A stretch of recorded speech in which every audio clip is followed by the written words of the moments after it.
I started the sketch for the thumbnail design towards the end of July 2022, and then concluded towards the end of October 2022. Which, if you can do the math in your heads, you'll know that's a very long time. Oh my god. I don't think the end product fully represents the time spent on it, and it's even missing some key details I would have liked to add. But I saw the amount of time that has passed, and it was in a final enough state to say, okay, I need to let this go.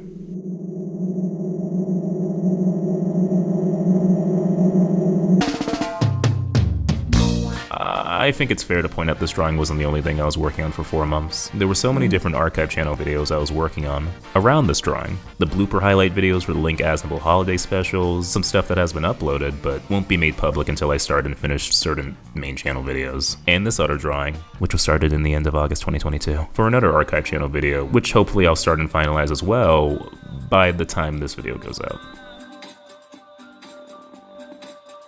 It's there. It's coming out, it's coming out. It's there. Poetically, this other drawing I started actually somewhat assisted for how I would lay certain things out for this previous Switch album drawing. Specifically, the logos that would go on the shirts for each thumbnail. The K logo was already made and thought of for previous projects I also need to finish.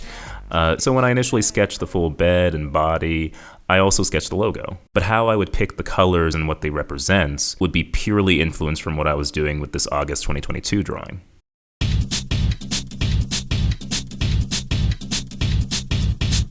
For the August 2022 drawing, the logo and shirt color schemes were based on shirts actually obtained in real life. But this July drawing, I ended up picking the colors based on things that I happen to really like in the video game world. The shirt color scheme for episode 1 is based on Sonic Rush, a Nintendo DS game I adore and have been playing for years alongside listening to its excellent soundtrack by Hideki Naganuma.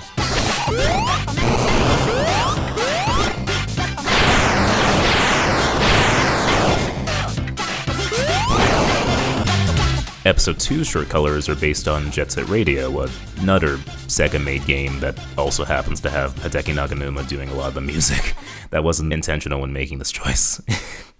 Specifically, this was based on certain Jet Set Radio Dreamcast disc, which I happen to have some random PNGs of in my random junk folder. And I thought that color scheme was generally interesting and not so immediately identifiable comparatively to the standard Jet Set Radio logo colors. The shirt for episode 3 is based on Bulletstorm's box art, a game that I barely touched when I first got an Xbox 360, but remains elusive in my head because of its mechanics and it being nostalgic for me just discovering it online from certain creators years ago. The shirt for episode 4 is just the archive channel color schemes I made up, so, not too much to say there, but I like how the variant came out, like, just the execution. You have no respect for me! No. Shut your stinking trap! And the shirt for the 5th and final episode, which I haven't finished by the time of narrating this, are based on Kentaro shirt colors from the anime Golden Boy. That was educational. If you don't know, a old-ass commentary video on Golden Boy happens to be the first public series video on my main channel. That video and its sequels are terrible and confusing, but hold a certain weird place in my heart. It just sounds... An angel. It's Beavis and Butthead status. What? You're not wrong. I know. That whole series of commentary videos entitled Kumu and Blank are just so alien to sit through and consume as content, but it's interesting to see the evolution of what I was doing and figuring out as an editor and an artist. We need for the car is a good driving song.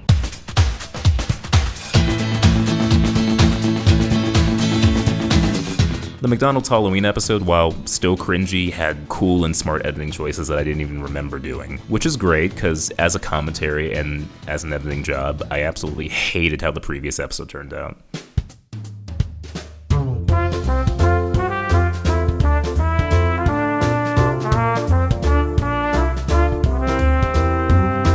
Going back to the drawing though, it was a type of project I've never really done before, which is a bit unfortunate and makes me wonder what would have happened if I used my prior 11 years of online creation experience to, better and more precise things. But it's still something I only could have created, mainly because it's formed from my own experimentation and the amount of time and years I've been experimenting on things. The videos that would go alongside the thumbnail art usually took a day or two to complete in terms of organization. Not only am I putting these videos together in a basic crossfade fashion, but I was also typing out timestamps for each day the clips took place. Initially I had to check if each individual clip had resampling turned off, which I later discovered you can turn it off for everything by going to the project settings, and check if there were any video duplicates that were shorter or just exactly the same.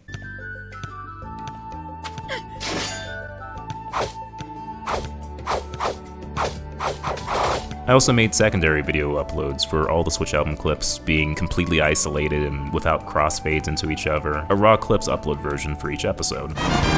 Which you can imagine can be a lot of rendering time if you make two separate videos with their own timestamps and all that blah blah blah.